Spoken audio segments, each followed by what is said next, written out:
So I did this experiment with kids. And this is true of all of us really, but I did this experiment with kids. I said, okay guys, if we're walking down the street and we see a guy who's homeless, he's living in a cardboard box, right? And next to him is a gate, and in the gate there's a guy who lives in a mansion. Really wealthy guy. Who do you think is successful? What do the kids say? Honest answer. They said the guy in the mansion is successful. The guy who's in the cardboard box is a failure. The one who graduated high school is a success. The one who dropped out is what? A failure. The one who won the election is a success. The one who lost is what? A failure. We measure success and failure in these terms. The one who got the job is a success. The one who lost the job is a failure. The one whose business thrived is a success. The one whose business tanked is a failure. This is how we measure success and failure. It's normal. It's totally normal to think like that. But we are learning something very, very radical in this surah. We are learning that all of these are not the measures of success or failure. Having a lot of wealth, having things that you want to aspire for, having them is no sign that you're successful, and not having them is no sign that you're a failure. They have nothing to do with success and nothing to do with failure. Now look, let's take some ancient examples. You know how I don't know if they still have the show. I saw it at a friend's house one time. They called it Celebrity Cribs. I don't know if you've ever seen it. But they go to famous people's homes and show you their homes. They're like the custom multi-million-dollar homes and stuff. Well, think about this. Who had the celebrity crib in ancient Egypt at the time of Musa alayhi salam? Fir'aun, huh? You could see his house from miles away. I mean, that's some pretty good architecture. It's still around. Right? It's pretty solid foundation. It's a world monument. One of the wonders of this is his crib.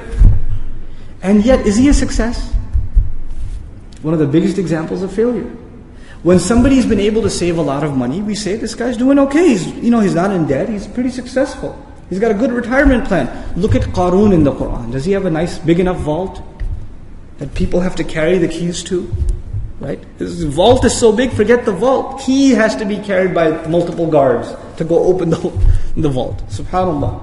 But horrible failure. Then on the other hand, you have, if somebody gets deported from a country, somebody gets deported, you would consider that a failure. It's pretty embarrassing and humiliating, isn't it? Was Rasulullah sallallahu alayhi wasallam expelled, literally deported from Mecca? He was. If somebody doesn't have a home to live in and they have to live out in the woods, you know how in between your developments here, there's some patch of woods and some guy's living in those woods, you would call that a failure. That's pretty pathetic. Rasulullah sallallahu alayhi wasallam had to live in a cave for a stretched period, no food, no plate, eating off of shrubs. Sallallahu alayhi wasallam.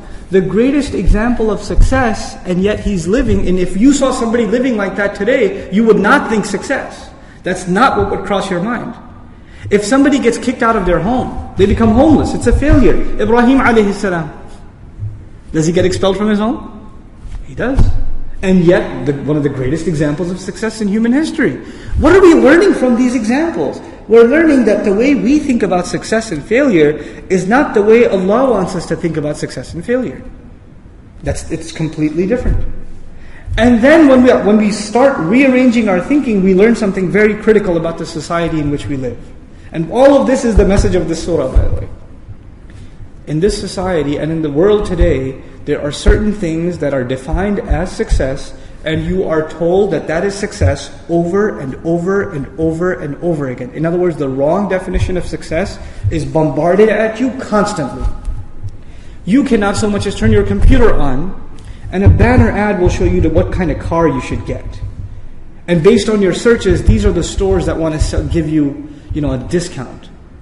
And the billboard will show you what kind of house you should buy.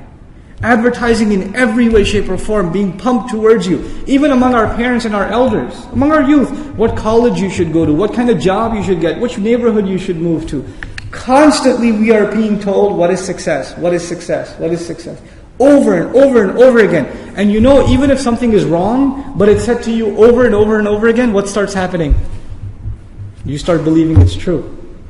You start getting affected by it. If constantly people around you are telling you and convincing you that such a thing is success, then the other thing that happens is if everybody thinks that's success, I must be crazy to think no. You know, if somebody says, Brother Nouman, this is an interesting concept, but nobody thinks like this. You have the right to say, nobody thinks like this. Seriously. Get real. That's exactly right. Just because nobody thinks like this, we have assumed that it's invalid. If this was so true, everybody would think like this.